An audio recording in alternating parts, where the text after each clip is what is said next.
What's going on, guys? Got a midday video for you. Why nice is costing you your time and your money. Why it doesn't pay to be nice. So let's start at the beginning. Words have strong meanings. You got to understand what words mean.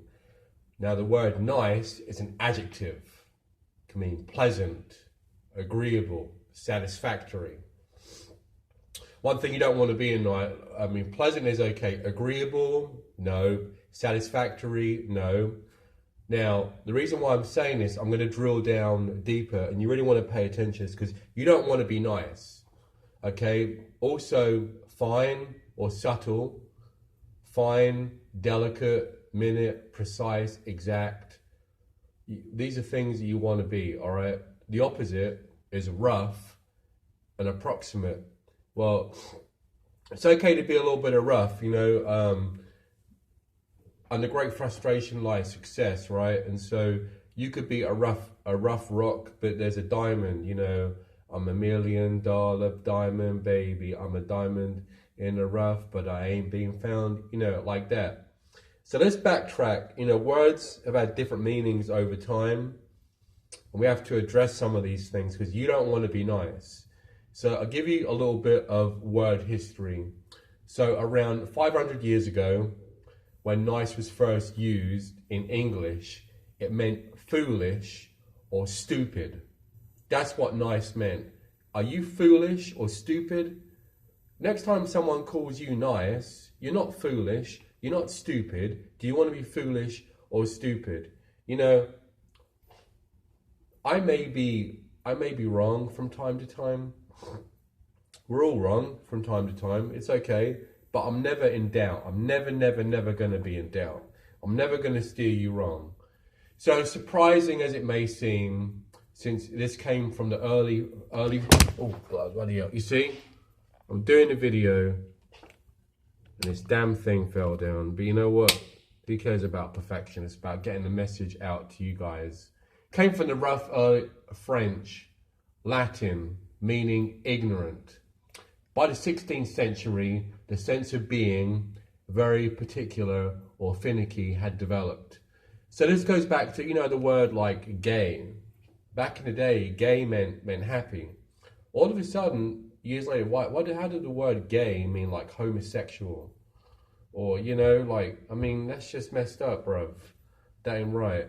So look, know what words mean. If someone calls you nice, get pissed off about it. Okay, other thing I want to talk about, Lizzo. Not really a big fan of her. You don't have to be, you can be, but she's crass. The other thing is, I might be wrong, but I'm never in doubt. We can all have opinions. We don't have to agree on the same stuff. But here's the thing. People won't say what they really feel, okay? Like you've got Jillian Michaels was saying about her being overweight. Well, being overweight, in a way, it's letting yourself go if you get too big. Remember, I talk about the 4 pillars of the good life: health, wealth, happiness, and love. So you can have love, that's all right, but love don't get the job done, does it? Love, okay? You can be really unhealthy, okay? You can be really poor, and you can have a lot of money. It's got to be in balance. The man that chases 2 chickens ain't going to get either of them. Sun Tzu, the Art of War bloke from back in the day, said most battles are won before they've even begun. You have to know your situation. Bill Gates takes a yellow notepad. That's how he starts his day, in silence. Sit down and be quiet for a while in the morning. Plan your day. If you don't plan your day, if you fail to plan, you plan to fail, right? So plan your day. Don't let your day rule you. Be militant. Execute on that. So going back to what I was saying about Lizzo,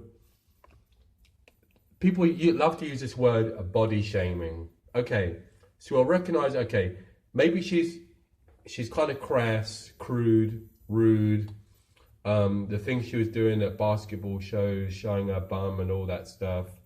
Not a good role model for the kids. That's why society is all screwed up right now. We have poor role models. Sometimes we can't pick and choose our parents or our grandparents. But I mean, let's face it, we've had poor role models. We are set up for failure. We're not set up for success because, let's just face it, love it or hate it, do you want to grow up to be like your parents? Think about it. Very few of you are going to say, yes. They did a poll years ago. Most people are unhappy. Admit it to yourself. Admit it to yourself right now. I'm happy because I'm sharing the news. My mentors are extremely successful. They make a whole lot of money. They're happy, physically fit. Love life is on point for the most part. Most marriages end in divorce because people have finance problems or they can't get on the same page with their wife or their husband or and that type of stuff. But let's go back to body shaming, right? That's PC, politically correct. This is another thing that one of my mentors taught me is being politically correct is a sense of having a lack of self-esteem. I'm not talking about low self-esteem. I'm not talking about having no self-esteem, but being confident. Like I said, I may be wrong, but I'm never in doubt. So you have to have checks and balances in life, like Six Sigma. That's why there's fewer plane crashes than there are helicopter crashes. Sorry about Kobe Bryant, but these things happen. It happens. We're all going to die sooner or later. Death and taxes are certain. Success is quantifiable. Okay, personal development, isn't. You can listen to me every day, and if you don't take action on what I'm saying, nothing's going to change until something changes. So look, we got to stop being politically correct. Our kids, I've got 2 kids, they're getting screwed up. People of my age, if you're like of the age group of 42 or so, you're seeing the change. If you're maybe 5 years younger, 5 years older, we got a lot to talk about. But we see what's going on. It's really screwed up. So stop being politically correct about everything. Let's just stop it. Like people say, well, you're talking about Lizzo. That's body shaming. Okay, listen to who the people are that are saying it. They are probably like Lizzo too. Okay, I'm not saying it's painful. It's painful. Okay, we learn through massive amounts of trauma. If you're over the age of 25, it's probably too late for you, unless you do what I tell you to do. You have to make a change. You got to be militant about it. Okay, so you got to do some things that you're not used to doing. Okay, and so the first year in the gym is going to be the hardest. But like I said, health, which is getting your body right, get strong, get some muscularity to you. I mean, tests have proven it. You'll live longer, you'll feel better, you'll digest your food better, you'll sleep better, your clothes will fit better. You don't have to worry about being overweight. You can eat more of the stuff you want to eat. You don't have to worry about the calories. It's going to happen. So health, wealth, get your money right. Get your money right. Okay, 21 cognitive biases. If you're looking at someone that's wealthy, take a good look in the mirror and say, well, he's done something scammy. What has he done? He's done something bad. A cognitive bias is looking at someone wealthy and thinking the worst. No, I would take a good hard look in the mirror. Right now, I see myself in the camera. I don't see you, but you see me. We've done something wrong. Get mad at yourself. Maybe I need to get more mad at myself. We've done something wrong. We got to do better. Health, wealth, happiness. Are you happy with what you do for a living? Are you happy with your day-to-day activities? Choose the right lifestyle. 4th, choose the right partner. There's no sense being married to someone if you're not happy. Okay? one of my mentors went to an old people's home, and he talked to a lot of, 80, 90-year-olds. And the biggest thing they talk about is regret. Regret in anything, not just your love life, okay? Health, wealth, happiness, love. You're going to regret if you don't make changes to your life, key fundamental changes to your life. Now, this may run out in a second because I've kind of going off on a tangent. I'm going far with this. But let's stop being politically correct about every little thing. It wasn't like this 5 or 6 years ago. It's 2020. This whole like politically correct nonsense wasn't like this. So, okay, it is what it is. Lizzo might have a decent voice. She may have that down. More power to her. But sooner or later, like all these obese celebrities, like Jenny McCarthy, I mean that chick that was in Identity Theft, or the other movie with Sandra Bullock, she started dropping the weight. Seth Rogen, I like him. He dropped a bunch of weight at one point. So society makes people be people they don't want to be sometimes. Now, I'm not saying you should drop weight because of societal pressures like Hollywood and stuff like that. But you got to get strong. Like the two strongest foundations that have lived on are military and family. A lot of companies in the Dow Jones from like 1920s are not even there anymore. So you have to get on the wave and look at emerging trends. I mean, there's always going to be different trends, different ways to make money. But if you're late, it's too late. Like, I'm not really into Bitcoin. But if I looked to doing it now, I probably wouldn't. It's a little Carole King. It's too late, baby, and it's too late. So that, it's just about the next wave of entrepreneurship, the next wave of making money. So anyway, shameless plug here. A lot of the people that you see online, you can't work with them. They're too busy.